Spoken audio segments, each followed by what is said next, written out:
Taste നല്ലൊരു പിസയുടെ recipe ഒന്ന് കണ്ടു നോക്കിയാലോ. എല്ലാവർക്കും ഒരിക്കൽ കൂടി പുതിയൊരു വീഡിയോയിലേക്ക് സ്വാഗതം. വളരെ സിമ്പിൾ ആയിട്ട് തയ്യാറാക്കാൻ പറ്റും. 10 മിനിറ്റ് കൊണ്ട് നമുക്ക് ഈ ഒരു പിസ തയ്യാറാക്കാം. കുട്ടികൾക്ക് എന്ന പോലെ തന്നെ വലിയവർക്കും ഒരുപാട് ഇഷ്ടപ്പെടും.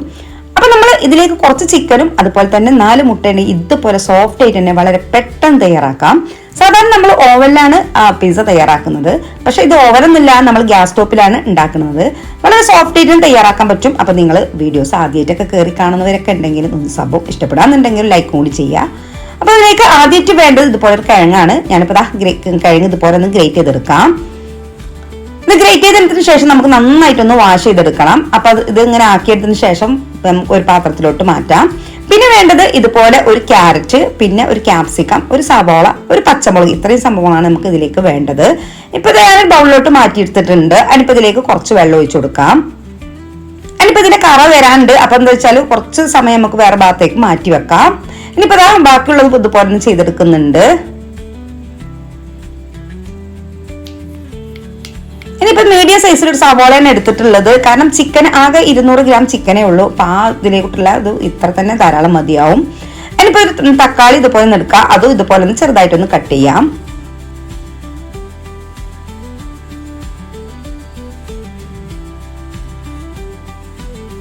ക്യാപ്സിക്കം ഇതുപോലെ ഒരു ഭാഗമാണ് ഞാൻ എടുത്തിട്ടുള്ളത്. അപ്പൊ പകുതി ഭാഗം എടുത്തിട്ടുള്ളൂ. അതും ഇതുപോലെ തന്നെ ചെറുതായിട്ടൊന്ന് കട്ട് ചെയ്തെടുക്കാം. പിന്നെ വേണ്ടത് മല്ലിയുടെ ഇലയാണ്. മല്ലിയുടെ ഇല ഇതുപോലെ ഒന്ന് ചെറുതായിട്ടൊന്ന് കട്ട് ചെയ്തിട്ട് മാറ്റി വെക്കാം. പിന്നെ വേണ്ടത് അതുപോലെ ചിക്കനാണ്. ചിക്കൻ ഞാൻ കുറഞ്ഞ അളവിൽ എടുത്തിട്ടുള്ളൂ. ഇതൊന്ന് ഞാൻ മാഗ്നേറ്റ് ചെയ്ത് എടുത്തിട്ടുള്ളതാണ്. ഇതിലേക്ക് കുറച്ച് മഞ്ഞൾപ്പൊടി, കുരുമുളക് പൊടിയും, പിന്നെ കുറച്ച് നാരങ്ങനീരും അതുപോലെ തന്നെ പെപ്പർ പൗഡറും ഉപ്പും ഇട്ടിട്ട് ഒന്ന് നന്നായിട്ട് മിക്സ് ചെയ്തെടുത്തിട്ടുള്ളതാണ്. അതിലേക്ക് കുറച്ച് കാശ്മീരി പൊടിയും ചേർത്ത് കൊടുത്തിട്ടുണ്ട്. പിന്നെ ഇഞ്ചി വെളുത്തുള്ളി പേസ്റ്റും. അതിനിപ്പം നന്നാക്കി അത് വഴറ്റി വെക്കാം. അതിന് നമുക്ക് പാൻ അടുപ്പത്ത് വെച്ചിട്ട് അതിലേക്ക് നമ്മൾ ഗ്രേറ്റ് ഇതാക്കിയിട്ടുള്ള ചിക്കൻ ഇട്ട് കൊടുക്കാം. ആ ചിക്കൻ നന്നായിട്ടൊന്ന് വെന്ത് വരണം. നന്നായിട്ട് ഇതുപോലെ ആക്കി കൊടുത്തതിന് ശേഷം നന്നായിട്ടൊന്ന് വെന്ത് വരട്ടെ. അതിനിപ്പോൾ ഇതുപോലെ വെന്ത് വരുന്ന ടൈമിൽ ഒരു ഹാഫ് ഏക്കൊക്കെ ആകുമ്പോൾ അതിലേക്ക് സവാളയും അത് ചേർത്ത് കൊടുത്തിട്ട് നന്നായിട്ടൊന്ന് മിക്സ് ചെയ്തെടുക്കാം. നമ്മളെ സവാള ചെറുതായൊന്ന് വാടി വരുന്ന ടൈമിൽ ബാക്കി കാര്യങ്ങളൊക്കെ ഒന്ന് ചേർത്ത് കൊടുക്കണം. അപ്പം നമ്മൾ കിഴങ്ങ് ചേർത്ത് കൊടുക്കണം. പിന്നെ പച്ചമുളക് ചേർത്ത് കൊടുത്തിട്ടുണ്ട്. അതിനിപ്പോൾ ഇതിലേക്ക് കിഴങ്ങ് ചേർത്ത് കൊടുക്കാം. ഇനിയിപ്പോൾ കിഴങ്ങും ഇത്തിരി ഒന്ന് വെന്ത് വരണം. കാരണം നമ്മൾ ആവി കടന്നും വെന്ത് വരും. പക്ഷെ അത് നമ്മൾ ഒരു 3/4 ഭാഗം വെന്തിട്ട് വേണം നമ്മൾ ഇതാക്കിയെടുക്കാൻ വേണ്ടിയിട്ട്. ഇനി ഇതിലേക്ക് ബാക്കി കാര്യങ്ങളൊക്കെ ചേർത്ത് കൊടുക്കാം. ഇത്തിരി മസാലപ്പൊടികളൊക്കെ ചേർത്ത് കൊടുക്കേണ്ടതുണ്ട്.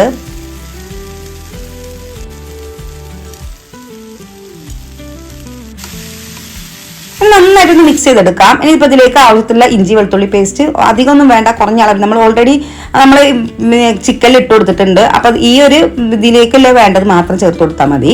ഇനിയിപ്പോൾ ഇതിലേക്ക് ആവശ്യത്തിലുള്ള ഉപ്പും ചേർത്ത് കൊടുക്കാം. നന്നായിട്ടൊന്ന് മിക്സ് ചെയ്തെടുക്കണം.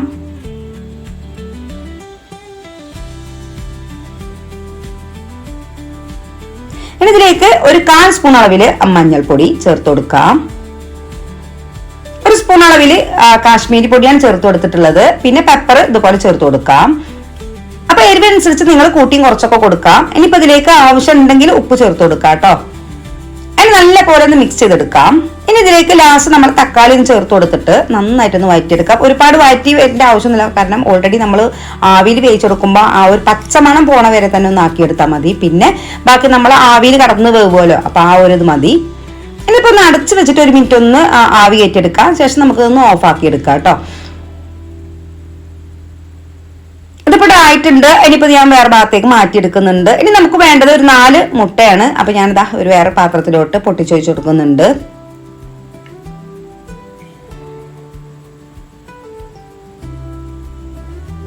ഇതിലേക്ക് ആവശ്യത്തിലുള്ള കുരുമുളകും കുറച്ച് ഉപ്പും ചേർത്ത് കൊടുത്തിട്ട് നന്നായിട്ടൊന്ന് ബ്ലെൻഡ് ചെയ്തെടുക്കണം. പിന്നെ നമ്മൾ അരിഞ്ഞു വെച്ചിട്ടുള്ള ആ ഒരു മല്ലിയുടെ ഇല ഉണ്ടല്ലോ, അതും കൂടെ ചേർത്ത് കൊടുത്തിട്ട് നന്നായിട്ടൊന്ന് മിക്സ് ചെയ്തെടുക്കാം.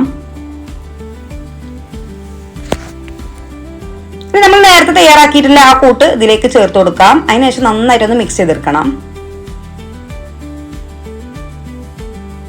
അപ്പൊ നിങ്ങൾ ചേർത്ത് കൊടുക്കുമ്പോൾ കുറഞ്ഞ അളവ് ചൂടാറിയതിനു ശേഷം വേണം നമ്മളെ മുട്ടയുടെ മിക്സിലേക്ക് ചേർത്ത് കൊടുക്കാൻ വേണ്ടിയിട്ട്. ഇനിയിപ്പോൾ ഇതുപോലെ നോൺ സ്റ്റിക്കിന്റെ പാത്രം എടുത്തതിന് ശേഷം കുറച്ച് ഓയിലൊന്ന് അടിയിലൊന്ന് ആക്കി കൊടുക്കണം.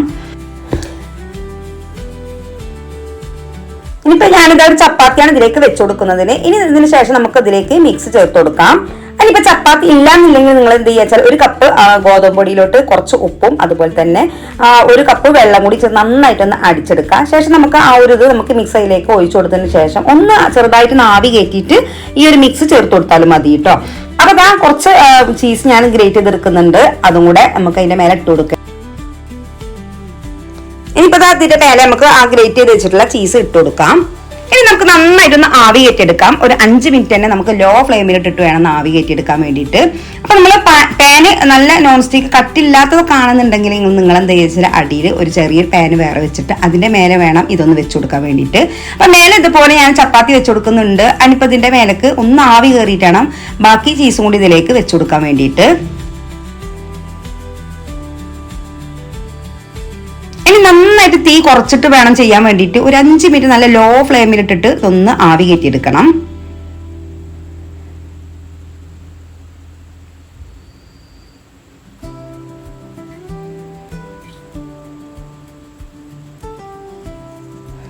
ഇതിപ്പോ ഇവിടെ 5 മിനിറ്റ് ആയിട്ടുണ്ട്, നന്നായിട്ട് ആവിയൊക്കെ കയറിയിട്ടുണ്ട്. ഇനി നമുക്ക് ബാക്കിയുള്ള ചീസും കൂടെ തന്നെ മേലേക്ക് ഇട്ട് കൊടുക്കാം.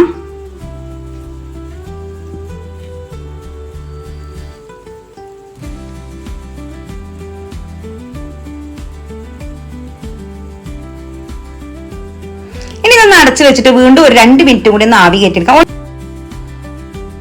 അപ്പൊ അവിടെ 2 മിനിറ്റ് ആയിട്ടുണ്ട്. ഇനി നമുക്ക് ഇതൊന്ന് അടപ്പൊക്കെ ഒന്ന് ഊരിയിട്ട് ഇതാക്കാം. അപ്പൊ നന്നായിട്ട് ചൂടാറിന് ശേഷം വേണം ഇതൊന്ന് റിമൂവ് ചെയ്തെടുക്കാൻ വേണ്ടിയിട്ട്.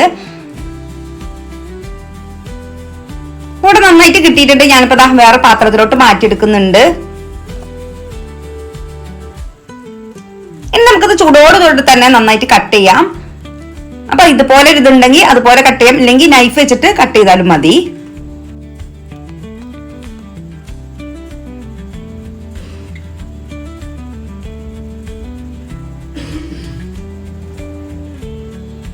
അപ്പൊ അതാ ഇതുപോലെ നല്ല സോഫ്റ്റ് ആയിട്ട് നമ്മളെ പിസ്സ ഇവിടെ റെഡിയായി നല്ല സോഫ്റ്റ് ആയിട്ട് തന്നെ കിട്ടിയിട്ടുണ്ട്. അപ്പൊ നിങ്ങൾ എല്ലാവരും ട്രൈ ചെയ്ത് നോക്കുക. നിങ്ങൾക്ക് ഇഷ്ടപ്പെടാന്നുണ്ടെങ്കിൽ താഴെ കമന്റ് ആയിട്ട് നിങ്ങൾ ഫീഡ്ബാക്ക് ഒന്ന് പറയാം. അപ്പൊ ഇതുപോലെ വെറൈറ്റി ആയിട്ട് ഞാൻ എന്തെങ്കിലും റെസിപ്പി ആയിട്ടൊക്കെ വരാം. അപ്പൊ നല്ല സോഫ്റ്റ് എന്ന് പറയുകയാണെങ്കിൽ ഒരുപാടായിട്ട് തന്നെ നമുക്ക് എന്താ പറയാ ആ ഒരു ഇതൊക്കെ പെട്ടെന്ന് തന്നെ നമുക്ക് കുട്ടികൾക്കൊക്കെ വേണമെന്നുണ്ടെങ്കിൽ ഉണ്ടാക്കി കൊടുക്കാൻ പറ്റിയ നല്ലൊരു പിസ്സയുടെ റെസിപ്പി തന്നെയാണ്. ഇൻഷാ അല്ലാഹ് നാളെ നല്ലൊരു വീഡിയോ ആയിട്ട് വരാം. അതുവരേക്കും ഒരിക്കൽ കൂടി എല്ലാവർക്കും take care and bye. Thank U.